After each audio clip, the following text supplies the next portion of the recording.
My name is Robert, and I'm 68 years old. I spent my entire career as an engineer, working 60-hour weeks, saving every penny I could. My wife Margaret passed away 5 years ago, and since then, I've been living alone in a beautiful 2-bedroom apartment in downtown Chicago that I bought 30 years ago. It's worth about $800,000 now, thanks to the area's development. But this story isn't really about real estate.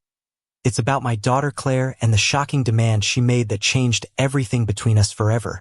Claire is my only child.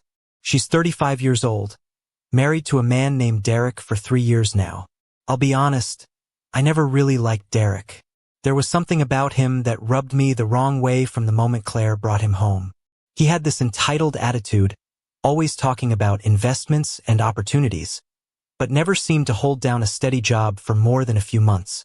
Now, here's where things get interesting.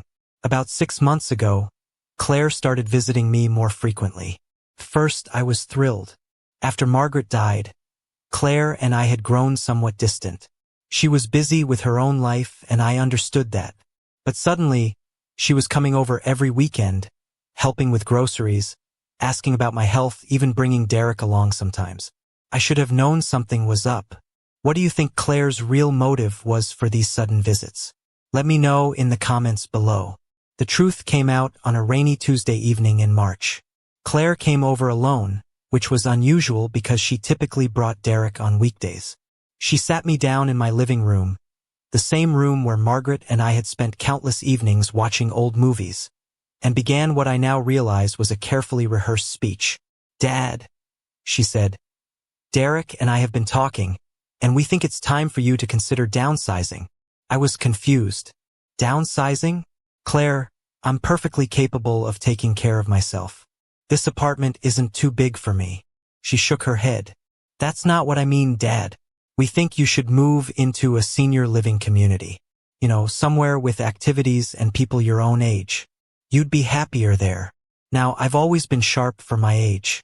I exercise regularly, I drive, I cook my own meals, and I manage my finances just fine.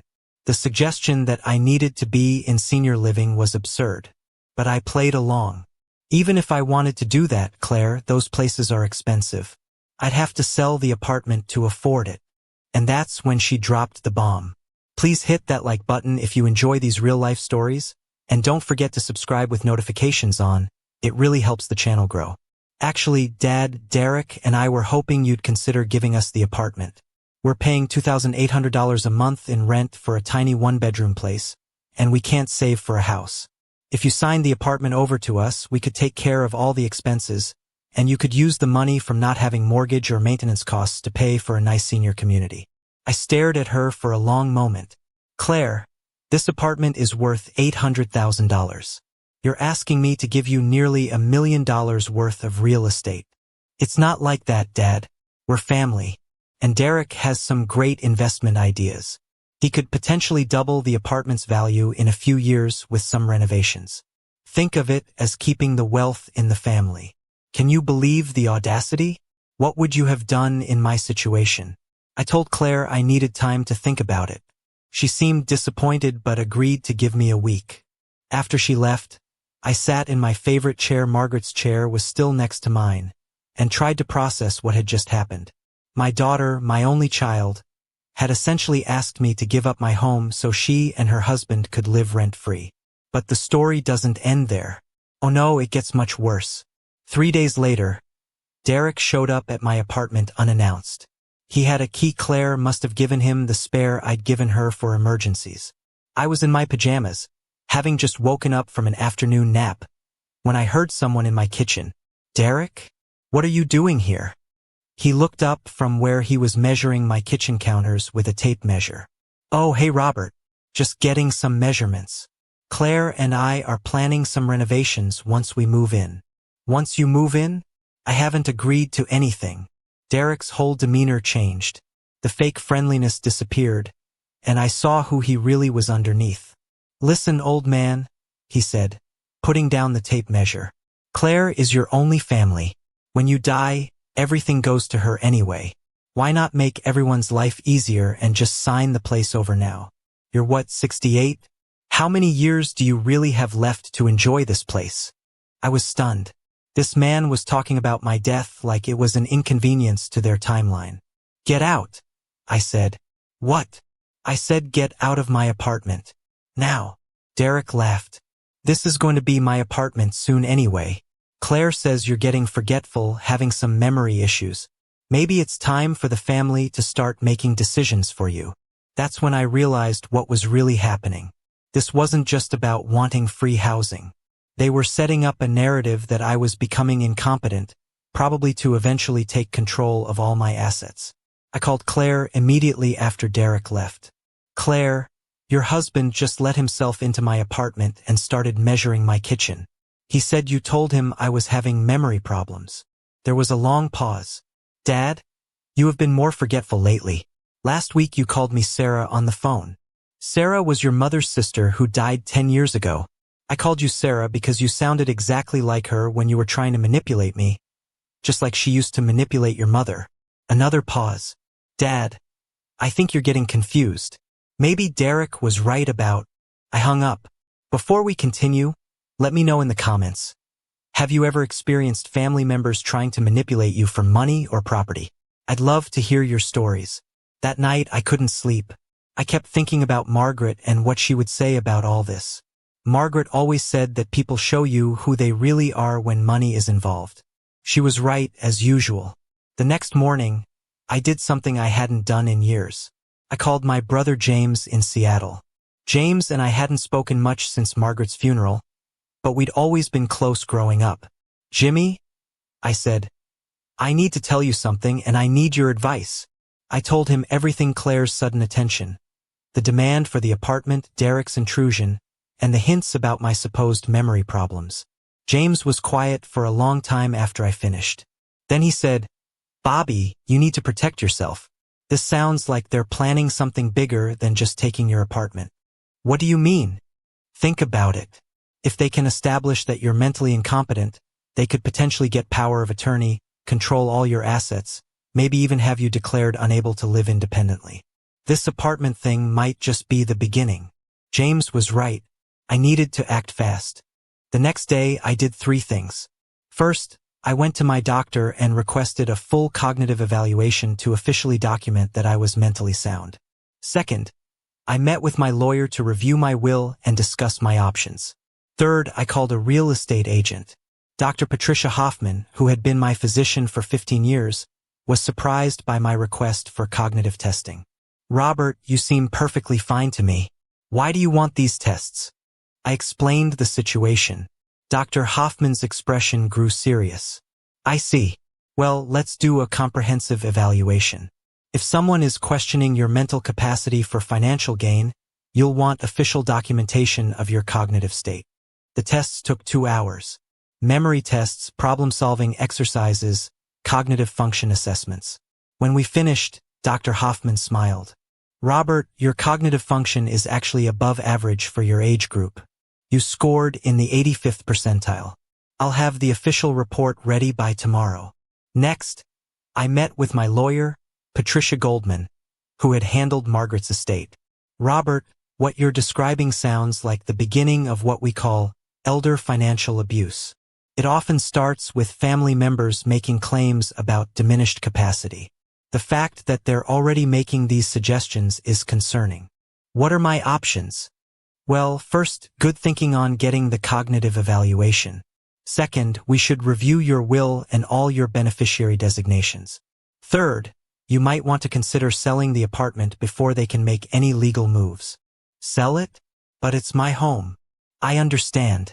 But if you sell it and put the proceeds somewhere they can't access, you maintain control. You could buy another place, invest the money, or do whatever you want with it. The key is keeping control in your hands. That afternoon, I met with Janet Morrison, a real estate agent who had sold several units in my building over the past few years. Mr. Thompson, your unit is one of the most desirable in the building.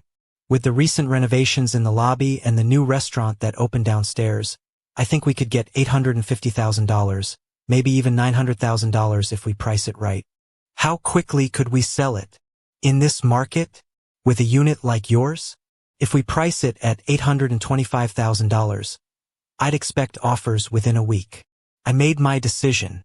Can you guess what I decided to do? Drop your predictions in the comments. That evening, Claire called. Dad, I wanted to follow up on our conversation.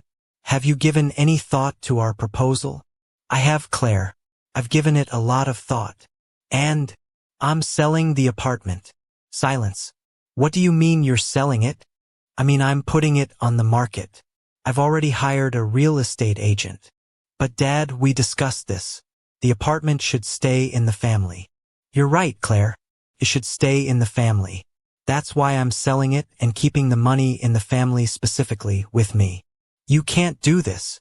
Actually, I can. It's my apartment, Claire. I own it. The line went quiet for almost a minute. Then Claire's voice came back, but it was different, colder. Dad, I don't think you're thinking clearly.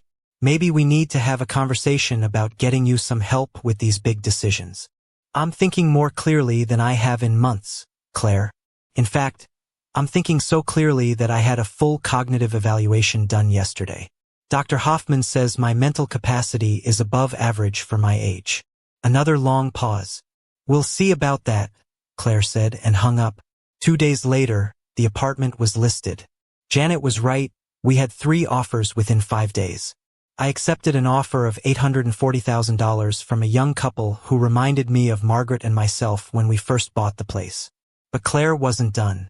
The morning after I accepted the offer, I woke up to find Derek in my apartment again. This time he wasn't alone. Claire was with him and they had someone else, a woman in a business suit. Dad, this is Linda Crawford. She's an elder care advocate. Linda stepped forward with a professional smile. Mr. Thompson, your daughter is concerned about some decisions you've been making lately. I specialize in helping families navigate situations where an elderly family member might be making choices that aren't in their best interest. I looked at Claire. You brought a stranger into my home to question my decision-making? Dad, selling the apartment is crazy. You've lived here for 30 years. This isn't like you. You're right, Claire. The old me would have let you manipulate me. The old me might have given you what you wanted just to keep peace in the family. But the old me didn't realize what you and Derek were really after. Linda opened a folder. Mr. Thompson, I have some paperwork here that might help us sort this out. If you're feeling pressured or confused about major financial decisions, we can set up a temporary conservatorship to get out. Excuse me, all of you, get out of my apartment right now. Derek stepped forward. Now listen here. No, you listen. I have a legal right to sell my own property. I have a doctor's report confirming my mental competency. And if any of you are in my apartment when I get back from calling the police, I'll have you arrested for trespassing. I walked to my phone and started dialing. They left. What do you think happened next? Was this the end of their schemes? Oh, it gets so much better. A week later, I was having lunch with my neighbor, Mrs. Chun, who lives across the hall. She's 72 and has become a good friend since Margaret passed. Robert, she said, I hope you don't mind me asking, but yesterday a young woman came to my door asking questions about you. What kind of questions? She said she was your daughter, and she was worried about you. She asked if I'd noticed you acting strangely, forgetting things, leaving your door unlocked, that sort of thing. She seemed very concerned. Claire was building a case. What did you tell her? Mrs. Chun smiled. I told her you were one of the sharpest people I know, and that if she was really your daughter, she should be proud to have such an independent, capable father. Thank you, Mrs. Chun. Robert, I raised 4 children. I know what real concern looks like, and I know what manipulation looks like. That girl wasn't concerned about you. She was concerned about something else entirely. That afternoon, I called my lawyer again. Patricia, they're interviewing my neighbors, trying to build a case that I'm incompetent. I was afraid of this. Robert, we need to move quickly. How soon can you close on the apartment sale? 2 weeks. Good. In the meantime, I want you to start documenting everything. Every interaction, every phone call, every visit. And Robert, consider staying somewhere else until the sale closes. You think they'd try something else? I think desperate people do desperate things. That night, I packed a bag and went to stay with my brother James in Seattle. I didn't tell Claire I was leaving. 2 days later, Mrs. Chen called me. Robert, you need to know your daughter and her husband have been to your apartment twice since you left. They used a key. The second time, they brought some men with them who were carrying boxes. What? I think they were packing up your things. I called the police immediately and filed a report for unlawful entry. Then I called my lawyer. Patricia, they're in my apartment packing my belongings. This is escalating quickly. I'm going to call the police and make sure they understand this is connected to potential elder abuse. Don't come back to Chicago until after the closing. The closing was scheduled for the following Friday. On Thursday, Patricia called with an update. Robert, the police visited your apartment. Claire and Derek were there with a moving truck. They told the officers they were helping you move to senior living and that you had given them permission. What did the police do? They asked for documentation of your permission. When Claire couldn't provide any, they asked everyone to leave. But Robert, they'd already packed about half your apartment. My belongings. The police made them unpack everything and put it back. But here's the concerning part. They had spoken to 3 of your neighbors, telling them you'd had a stroke and were being moved to a care facility. I was speechless. There's more. Claire filed a petition with the county claiming you're suffering from dementia and requesting emergency guardianship. Can you believe they went this far? What would you do if your own family was trying to steal your life from you? Emergency guardianship? What does that mean? It means if a judge believes you're incapacitated, they could grant Claire temporary legal authority over your finances and living situation. The hearing is scheduled for Monday. But I have the cognitive evaluation. Exactly. And that's going to save you. But Robert, you need to be at that hearing. Can you fly back tomorrow? I'll be there. Friday morning, we closed on the apartment sale. I walked out of that lawyer's office with a check for $840,000 and no home to go back to. But I was free. The guardianship hearing was on Monday morning. I arrived with Patricia and Dr. Hoffman. Claire was there with Derek and a lawyer I didn't recognize. Claire's lawyer presented their case first.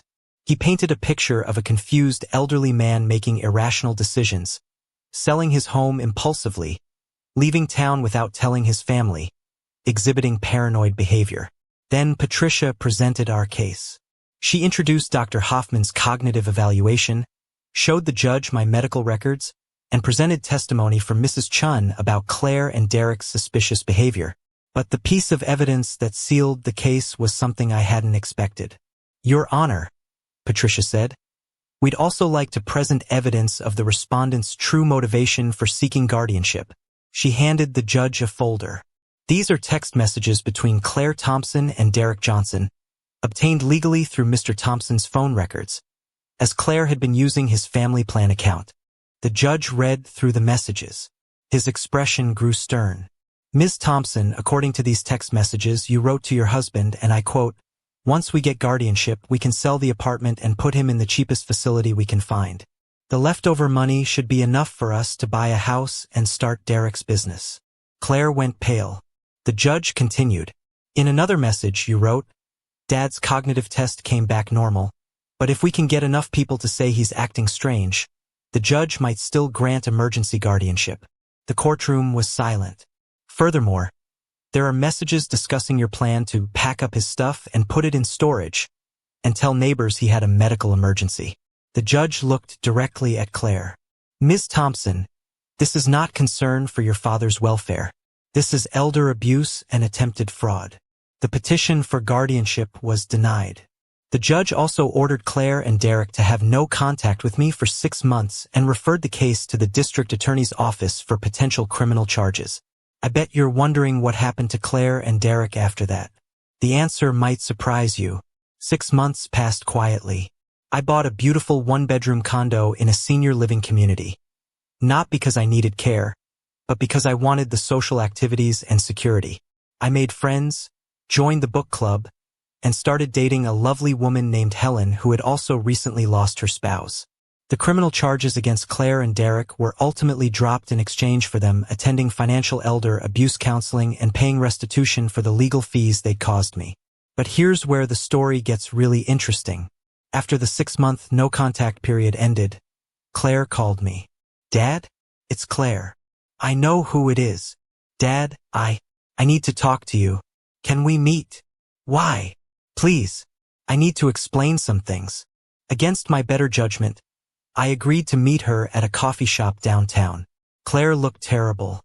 She'd lost weight, and there were dark circles under her eyes. "Dad, Derek and I are getting divorced." I wasn't surprised, but I let her continue. After the hearing, things fell apart quickly. Derek blamed me for not getting the apartment. He said I'd ruined his investment opportunity. He started drinking more, staying out late. Then I found out he'd been seeing someone else for months. "I'm sorry, Claire." "Are you? Really?" I thought about it. "I'm sorry you've been hurt. I'm not sorry that you're away from Derek." She nodded. "Dad, I know what we did was wrong, but I need you to understand Derek convinced me that you were becoming vulnerable, that we needed to protect you and the family assets.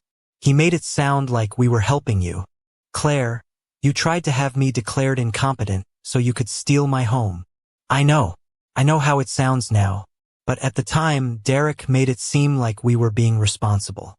He said elderly people get taken advantage of all the time, and that it was better for family to control things than strangers. And you believed him?" "I wanted to believe him, Dad. Derek was very convincing, and—" She paused. "And I was scared." "Scared of what?" "Scared that you'd die and leave me with nothing. Scared that I'd end up like Mom did when Grandpa died and left everything to his new wife. Scared that I'd never be able to afford a house or have the security I wanted." Now we were getting to the truth. "Claire, your grandfather remarried and chose to leave his money to his wife. That was his right. Just like it's my right to choose what to do with my money. I know that now. But Derek kept saying that children should inherit from their parents, that it's the natural order of things. What's natural is for parents to raise their children to be independent, capable adults who don't need an inheritance to survive." Claire started crying. "Dad, I've lost everything. Derek took half of what little savings we had when he left. I'm living in a studio apartment and working 2 jobs just to pay rent. And the worst part is, I lost my father. What would you do in this situation? Would you forgive your child after they tried to steal your life?" I looked at my daughter, really looked at her. She was 35 years old, sitting across from me crying about losing a man who had manipulated her into trying to steal from her own father. Part of me felt sorry for her, but a bigger part of me was still angry. "Claire, you didn't lose me because of Derek. You lost me when you chose to believe that I was incompetent rather than trust that I could make my own decisions. You lost me when you brought strangers into my home to question my mental capacity. You lost me when you tried to pack up my belongings and tell my neighbors I'd had a stroke." "I know.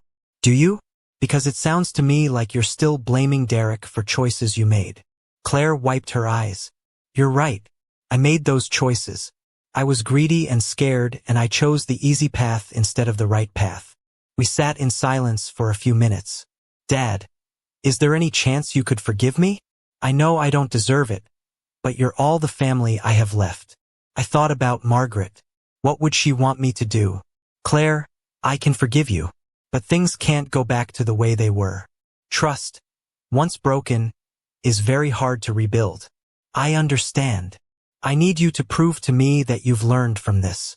I need to see that you can build a life for yourself without depending on anyone else's money, mine or anyone else's." "How do I do that?" "You're already doing it. You're working 2 jobs, paying your own rent, supporting yourself. Keep doing that. Build a life you're proud of with your own hands. And then maybe we can have a relationship again. But Claire, my will has been changed. Everything I have is going to charity when I die. That's not a punishment, it's a fact. I need to know that you want a relationship with me, not with my bank account." Claire nodded. "I understand. And Dad, I do want a relationship with you. Just you. Fast forward 2 years. You won't believe how this story ends. It's been 2 years since that conversation. Claire and I have slowly rebuilt our relationship.